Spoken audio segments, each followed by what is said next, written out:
एक ऐसा मकतब जहां फ्री एजुकेशन, फ्री कलम, फ्री किताब, फ्री दवाइयाँ, सब कुछ फ्री में दी जाएगी। जी नमस्कार, मैं शाहिद रज़ा और आप देख रहे हैं टाइम 24 बिहार। इस वक्त मैं मुजफ्फरपुर ज़िला के औराई प्रखंड क्षेत्र में हूँ। महस स्थान गांव है। यहाँ रहमानी ब्रदर्स ने एक मकतब खोला है। उस मकतब के अंदर सब कुछ फ्री में, यहाँ तक के जो बच्चे पढ़ने के लिए आएंगे उनके ड्रेस से लेकर कलम, किताब, कॉपी, स्कूल ड्रेस से लेकर करके स्टेशनरी का तमाम जो सामान है वो फ्री में दिया जाएगा और फ्री में एजुकेशन दिया जाएगा। और सबसे बड़ी बात यह है कि फ्री में दवाइयाँ भी दी जाएगी, फ्री में इलाज भी किया जाएगा। इसको लेकर जो बिहार सरकार के अल्पसंख्यक कल्याण मंत्री जमा खान हैं वो आए थे और उन्होंने अपने हाथों से रिबन काटकर इसका उद्घाटन किया है। और उन्होंने इस बात का भी आश्वासन दिया है कि जो भी हमसे मदद हो पाएगा हम बिल्कुल मदद करेंगे।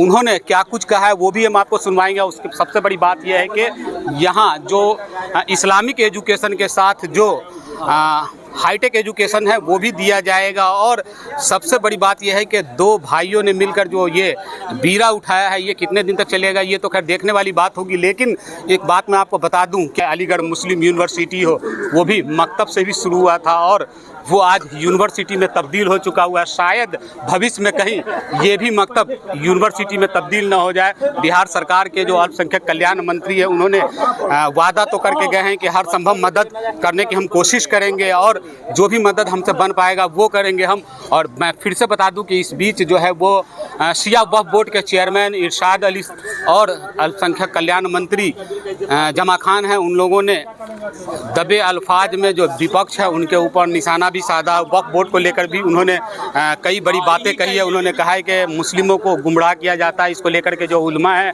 उन लोगों को भी आगे आनी चाहिए था और उन लोगों को जानकारी देनी चाहिए था। वो वक्फ अमेंडमेंट बिल जो है उसे पढ़ने की लोगों को ज़रूरत है, तब जा कर करके इसका विरोध करें। तो क्या कुछ है कहा है अल्पसंख्यक कल्याण मंत्री ने, पहले आप वो सुन लीजिए। सर, मकतबे रहमानिया का आज आपके द्वारा रिबन काटकर उद्घाटन किया गया है और जो मुझे जानकारी मिल रही है कि यहाँ जो बच्चे पढ़ेंगे वो फ्री एंड कॉस्ट सभी सुविधाएं होंगी और फ्री में। ये सच बात है। और सबसे पहले जो उसके ऑर्गेनाइज़र हैं, जो डायरेक्टर हैं, उनका मैं शुक्रिया अदा करना चाहता हूँ जिन्होंने ये सोच पैदा करके जज्बा के साथ इन्होंने आज शुरू कराया है। हम सब लोग तमाम साथी आप देखें हज़ारों की भीड़ थी, लोग आए और गरीब के अंदर, बच्चों के अंदर जो इन्हें हौसला बढ़ाया है पढ़ने पढ़ाने का, निश्चित तौर पर उनको मैं शुक्रिया अदा करना चाहता हूँ। जो हमारे गरीब बच्चे से पढ़ाई करेंगे और जो आज मकतब का स्कूल का जो उन्होंने शुरुआत की है, आने वाले दिनों में वो एक स्कूल बड़ा स्कूल बनेगा जिसके लिए हम सब लोग लगेंगे भी। और बार बार उनके जज्बा को मैं सलाम करता हूँ। उनकी तमाम कमेटी या जो भी टीम में होगा उस टीम को मैं जज्बा को सलाम करता हूँ जिन्होंने सब लोग मिल के इसको आज इन्होंने शिलान्यास कराया है। जहाँ इनको मेरी ज़रूरत पड़ेगी मैं इनके साथ खड़ा हूँ। क्या आपकी तरफ से कोई मदद भी होगा? हाँ होगा, इस पर देखिए हम लोग एकदम मदद होगा, जो होने लगेगा मैं करूँगा, देखता हूँ मैं क्या कर सकता हूँ और उसमें हम लोग बैठ कर बात करेंगे और उस बात करने के बाद मैं इंशाअल्लाह इसमें सहयोग हर तरह करूँगा। आखिर क्या वजह है कि जो मुस्लिम बच्चे हैं वो एजुकेशन से दूर होते हुए जा रहे हैं? यही तो दुर्भाग्य है। मैं जहाँ जाता हूँ उस पर बोलता हूँ कि आज सरकार हमारी गंभीर है। नेता नीतीश कुमार जी जब अपने हाथ में बागडोर लिए 2005 के बाद, आपको याद होगा कि माइनॉरिटी वेलफेयर का बजट मात्र 3 करोड़ 53 लाख था। आज उस बजट बढ़ाकर 1700 करोड़ कराए। और जब हमने दामन नेता का थामा था तो विकास वगैरह थामा था, नेता ने छूट भी दी, काम भी हम लोग किए। मैं बताना चाहता हूँ कि ऐसे नेता के नेतृत्व में काम करते हैं जो माइनॉरिटी के समाज के बच्चे कैसे पढ़ें, कैसे रहें, कैसी व्यवस्था की जाए। इस गरीबी में सारी व्यवस्था नेता के नेतृत्व में मैंने किया। मैं बताना चाहता हूँ रिकॉर्ड हिंदुस्तान में केरला के बाद बिहार के अंदर आवासीय विद्यालय जो नवोदय विद्यालय होता है लगभग 60-65 करोड़ की लागत से बन रहा है ज़मीन छोड़कर। तो उन बच्चों के लिए ध्यान दिया गया, नीतीश जी ने, नेता ने ध्यान दिया। बच्चों के लिए, दोनों लोगों के लिए 50% में पढ़ने की व्यवस्था की, निःशुल्क किया। हॉस्टल की व्यवस्था लगभग 53 हॉस्टल संचालित है बिहार के अंदर। हर जिले के अंदर 2-2 हॉस्टल बनवाने का मैंने काम किया, कुछ जगह काम चल भी रहे हैं। तो बच्चों की शिक्षा को लेकर बच्चे हमारे आगे कैसे बढ़े, चूँकि इतना ज़रूर है कि मेरा समाज थोड़ा सा कमज़ोर समाज है, गरीब समाज है, तो उसको देखकर हमारे नेता ने चिंता किया और चिंता करने के बाद हॉस्टल के साथ साथ, हॉस्टल अलग है, आवासीय विद्यालय अलग है, उसमें भी हॉस्टल रहेगा, रहने की व्यवस्था रहेगी और सारा सरकार खर्च व्यय करेगी। ये बहुत बड़ी बात है। तो निश्चित तौर पर हम चाहते हैं बच्चे हमारे आएँ, पढ़ें, आगे बढ़ें। तो मैं आपके द्वारा, आपके तरफ से और आपके द्वारा, आपके मीडिया के द्वारा मैं पूरा आवाम को, बिहार की जनता को मैं एक तरफ से गुजारिश करना चाहता हूँ, अपील करना चाहता हूँ कि अपने बच्चियों को पढ़ावें। सरकार हमेशा इसके लिए चिंता करती रही है, गंभीरतापूर्वक काम करती रही है। यहाँ तक कि नौजवानों का रोज़गार कैसे मिले उस पर भी मेरे नेता ने चिंता किया। हम जब 2020 में जब मैं कमान संभाला, इस बिहार में माइनॉरिटी वेलफेयर का मंत्री बन के मैंने शपथ लिया, तो मैंने देखा कि 5 लाख हमारे रोजगार के लिए बजट है। मैं नेता से बात किया, नेता को धन्यवाद देना चाहता हूँ नीतीश कुमार जी को, जिन्होंने 5 को 10 लाख किया और 5 लाख माफ़ी की बात की। तो सरकार ने उनके काम के लिए भी पैसे दे रहे हैं, हो कर भी रहे हमारे समाज के लोग। कि उसके हट के कहना चाहूँगा, आपके माध्यम से पूरे बिहार को कहना चाहूँगा कि पढ़ाई पर जरूर बच्चे ध्यान दें, बच्चियाँ ध्यान दें। क्योंकि इल्म ज़रूरी है, इल्म नहीं रहेगा कुछ भी नहीं कर पाएंगे। ये जरूरी नहीं कि इल्म करके आप IAS IPS बनिए, नहीं, इल्म रहेगा तो इल्म का मतलब समझते हैं, उनका व्यवहार में परिवर्तन होता है, बातचीत में परिवर्तन होता है, मिलने जुलने में परिवर्तन होता है। तो इल्म जरूर हासिल करें।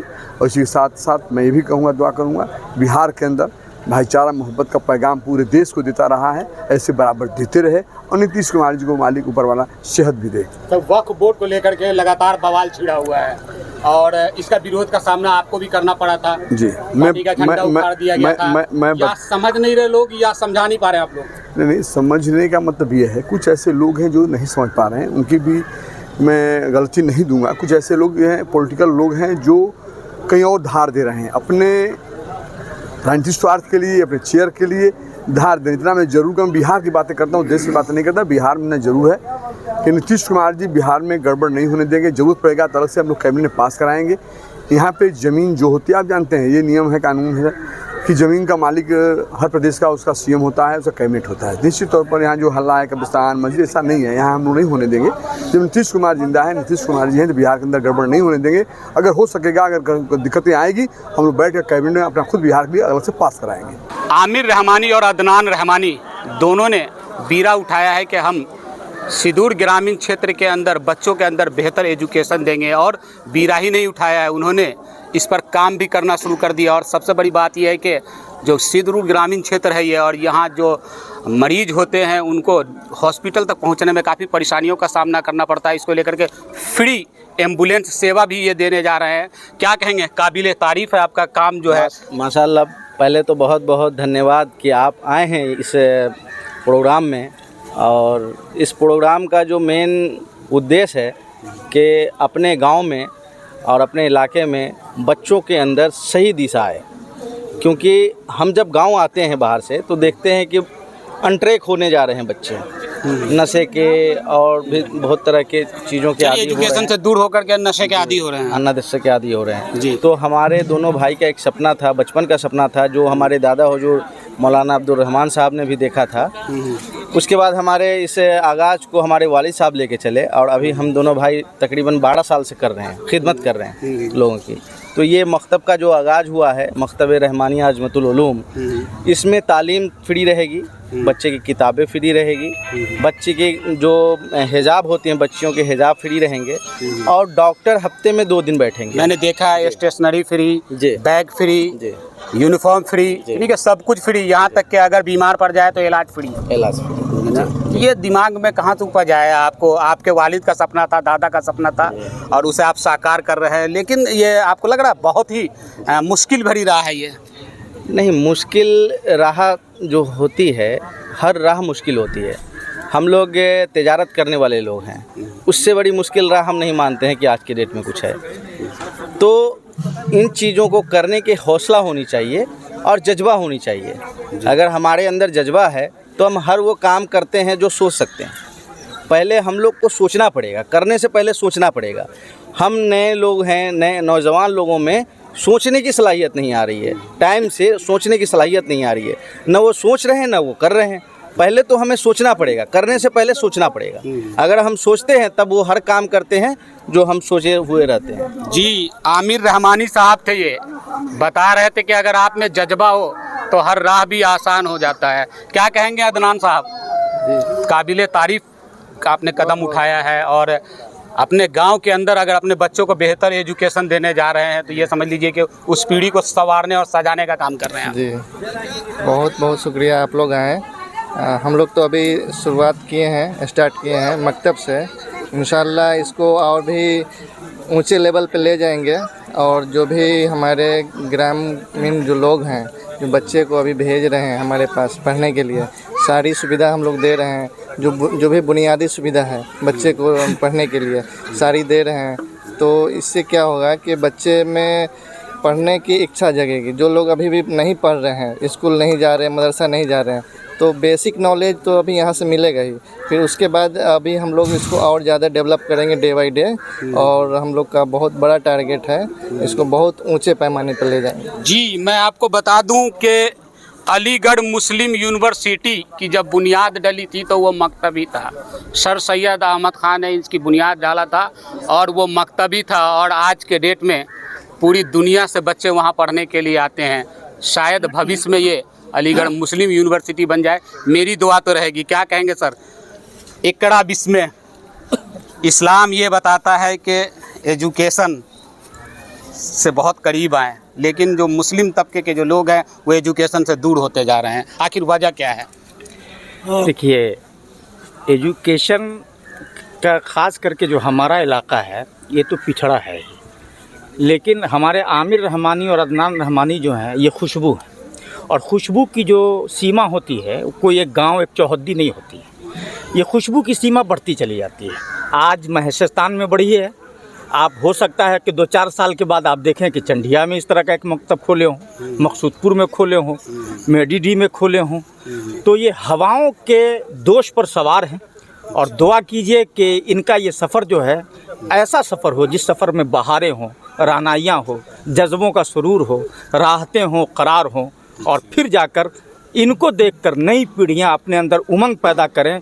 और वलवला और जोश और जज्बा जब लोगों के दरमियान होगा तो इंशाअल्लाह सिर्फ महसिस्तान नहीं पूरा इलाका गुले गुलजार होता हुआ नजर आएगा। जी, तो सुन लिया आपने, ये इलाका गुले गुलजार हो जाएगा। ये इलाका खुशबू, जिस तरह खुशबू को आप दबा नहीं सकते हैं, खुशबू जो होता है वो खुद बता देता है कि मैं अपनी महक फैला रहा हूँ, मैं अपनी महक दे रहा हूँ। उसी तरह शायद इस इलाके में खुशबू की तरह ये अदारा महकता रहे। मैं अपने दर्शकों को फिर से जानकारी के लिए बता दूं कि इसका रिबन अल्पसंख्यक कल्याण मंत्री जमा खान ने काटकर उद्घाटन किया है। और हालांकि इस बीच उन्होंने विरोधियों पर निशाना भी साधा है और उन्होंने दबे अल्फाज में ये भी कहा है कि जो पिछली सरकार थी वो मुस्लिमों के शिक्षा को लेकर करके कुछ ज़्यादा